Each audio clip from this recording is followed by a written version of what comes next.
These characteristics were empowering for me. Mama Lawson, Horace, and Marcia, I know the founders of this association, appreciate your guardianship, your advocacy, and your unyielding loyalty to all of us. So we thank you and we love you.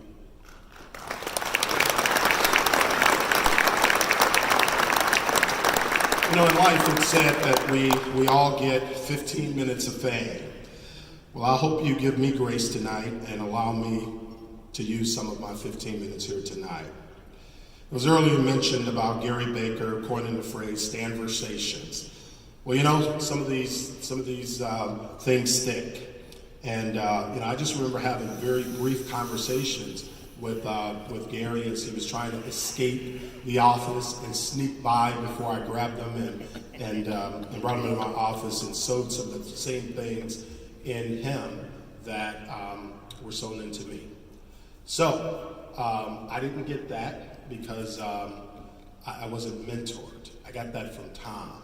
He brought me in and he told me stories. He told me stories about the people and the places and the things that helped me to understand how the connection to people was so very important. Well, like many labels, this one stuck, so please be patient with me as I share my Standversations tonight. There are many of you who have impacted my life, and as famous Dr. Seuss says, the lessons we have learned. Juliet Moore, my big sister, thank you for demonstrating your passion for NIRSA and for others, your pioneering ways, and we thank you for promoting a culture of inclusion. Thank you for making others matter. You sowed these characteristics in me from the very first time that I met you. You gave me great opportunity in the work that you have done for NIRSA, and I thank you for allowing me to be the DJ at the first POC in 1994 in Dr. Judy Bryant's suite. So I saw my man Kmart last night trying to DJ, and I promise before the next conference, I'm going to mentor him and work with him so we can get better at that. I thank you, Juliet. I love you from the bottom of my heart. You are a NIRSA treasure, and thank you so much for being my friend, my sister, and the wonderful leader that you are.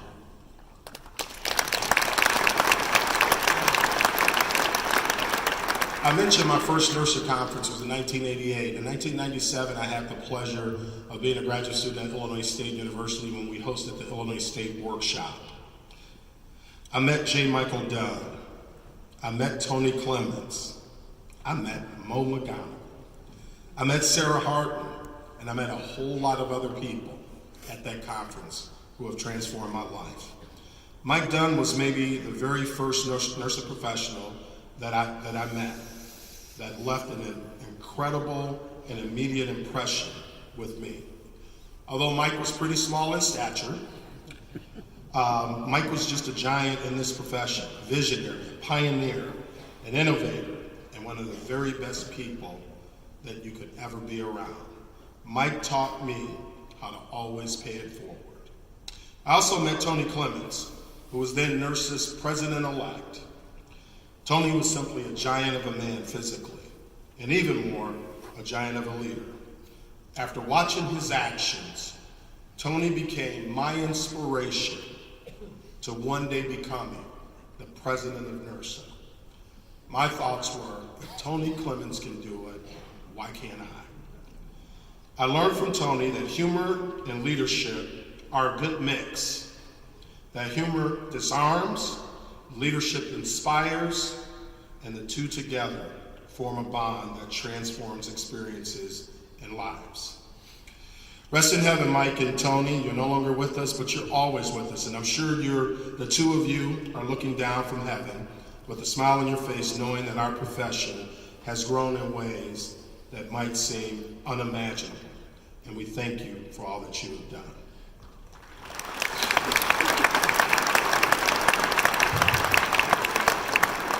Mentioning mentors would not be complete if I did not mention and say thank you to Dr. Larry Belknap, who very few of you know in this room.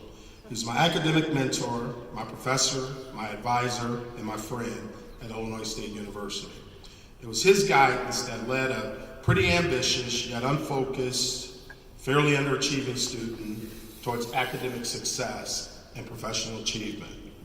I wish Dr. B could be here tonight, so I say thank you very much for always being there for me and for the everlasting support that I know has been so essential in my life. You have helped me understand that academic success can be foundational, setting up the framework that can be built upon year after year, that one should always be learning, always growing, and always discovering, to never be satisfied that you know enough. We often talk about the NIRSA family. Well, it's really, really, really real in so many ways, and mine has been shaped by so very many people. Must take the opportunity to thank Central Michigan University, the Chippewas, and the scores of Team UREC teammates, CMU alums, who have impacted my life over so many years. The many students, staff, and faculty who have been an unbelievable part of my experience. I've learned so many lessons from so many experiences, and it has been supported by the opportunities that I've been afforded by Central Michigan University and the commitment that CMU has made to not only my professional development, but the support to serve NIRSA in a deep and purposeful way. I have to thank Dr. George Ross, our recently retired CMU president, who gave me every opportunity to serve NIRSA when he was our VP and my boss. This support accounts for much of the success in NIRSA, and he trusted that this experience would not only benefit NIRSA and CMU, but me as well. I could not have been more right. Thank you, CMU, and fire up chips.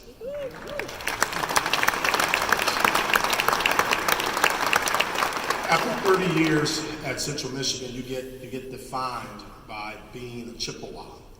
However, I didn't graduate from CMU. I actually went to Illinois State. I'm a proud graduate of Illinois State. So I thank Redbird Nation for all that you have done for me and for your foundational experiences and unwavering support. And as we like to say in the red and white, go Redbirds. One of the things that I want to share with you tonight, and some of you know about this and some of you will learn, Mo and Eric put up with me whenever we travel for our consulting reviews, because one of the journeys that's a part of that experience is we have to go to the bookstore. I have to get a pint glass. I don't drink beer. Most of these go unused. But one of the things, when I started to collect these a number of years ago, I did so with great purpose. It's not about the glass, but it's a reminder of the relationships, the people, the experiences, and the kindness I have been met with during this journey.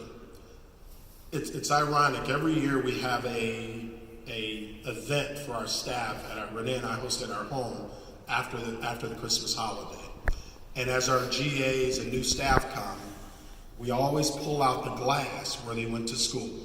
This year, we had every school accounted for. So that means either one or two things.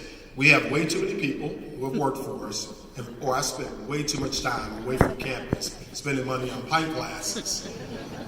But every time I look at them and buy yet another expensive curio to store pint glasses, which I have in excess of 100, Renee has threatened the next time I do so that I will be living alone. So we're going to keep collecting pint glasses, and I'm going to ask you guys to have my back. This particular pint glass was about NIRSA.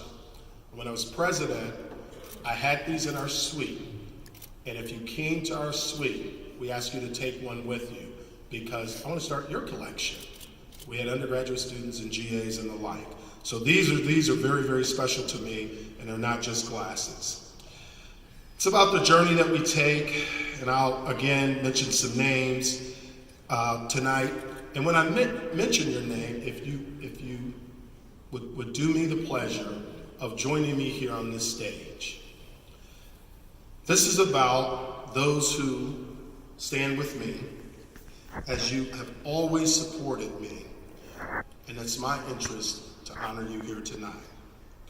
I learned from Dr. Kevin Marbury that character counts, that being a quiet but confident and reflective leader can be powerful, transformational, and impactful.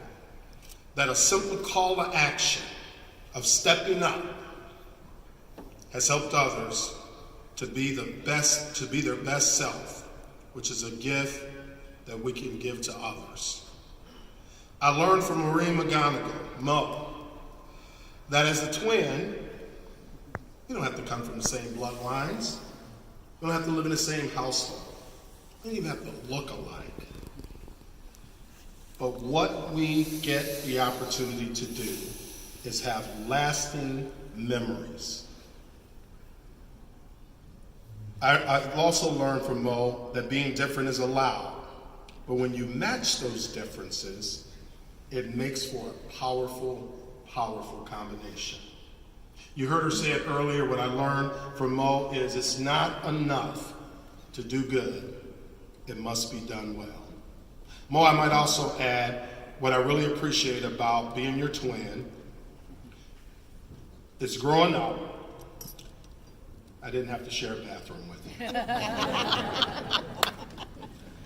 I learned from Eric Nickel, bold progressive leadership, that there is no one in this association who I have served with more than my dear friend Eric. I learned that as a giant of a man, that you're also a giant of a person, showing me that unyielding leadership can take something very, very ordinary and turn it into excellence. Your legacy at James Madison has taught me about loyalty, commitment, and dedication to your institution and this association, and is a model for others to follow. I learned from Dr. Jan Gong that luck is when preparation meets opportunity. Jan helped me to develop a keen understanding of the differences between being an effective manager and being a visionary leader. She would state, managers help people climb the ladder of success, but leaders determine which wall the ladder leans against. I learned a lot from Jan, and I got a note from Jan. I was a little stressed out yesterday. My tank was running empty. This wasn't in a good place, I guess. And I got a note from Jan. I had a chance to share it with Meg.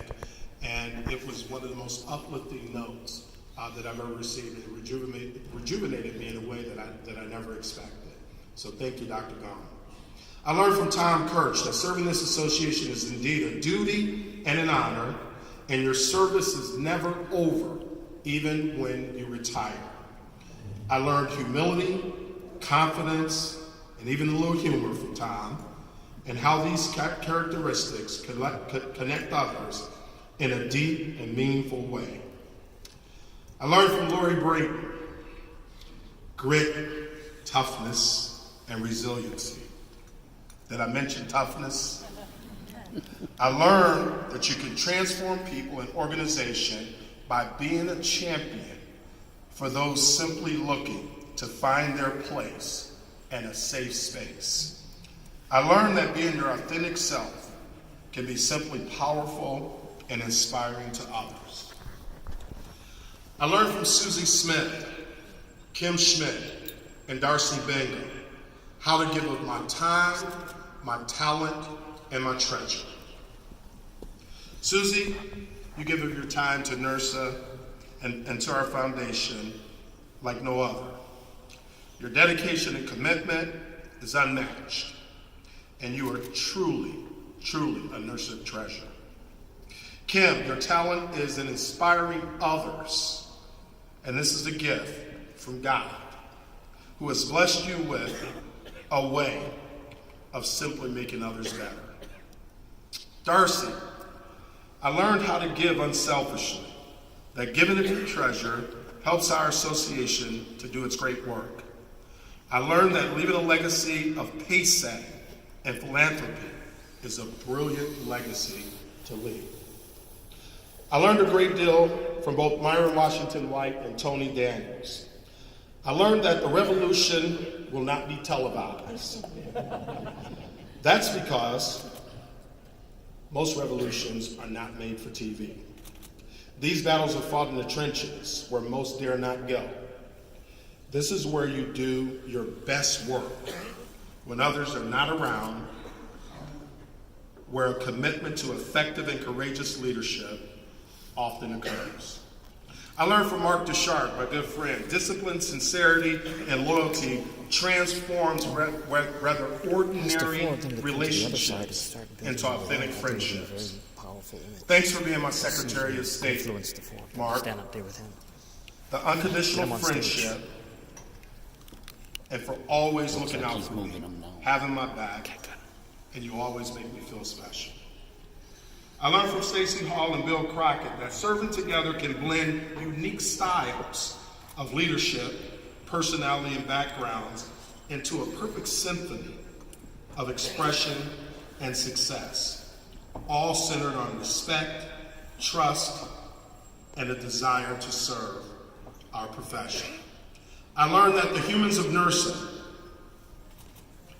how this talented and dedicated membership shapes our profession, does the good work necessary to move us forward, and how the seemingly most obscure member can make a lasting contribution.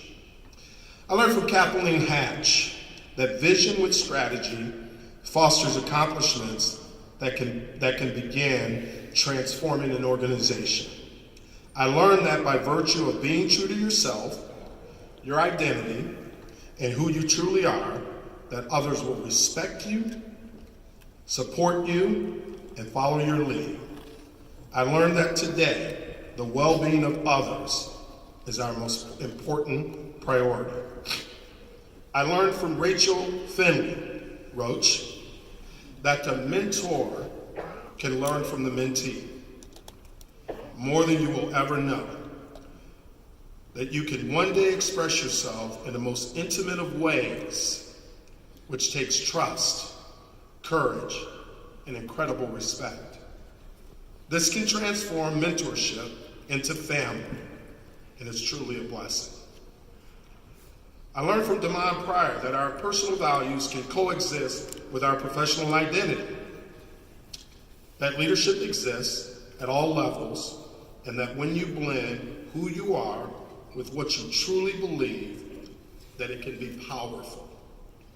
I learned that demonstrating your strong faith sometimes makes others a little uneasy, but when it is respectful, measured, and consistent, it can be truly inspirational. I learned from Greg Jordan how to be Grandpa NIRSA. Being a supportive, engaged, and purposeful figure in the lives of others can empower them to greatness. That being an impactful mentor takes time and commitment. That even though you're on the JV team, that you can still be a NIRSA All-American.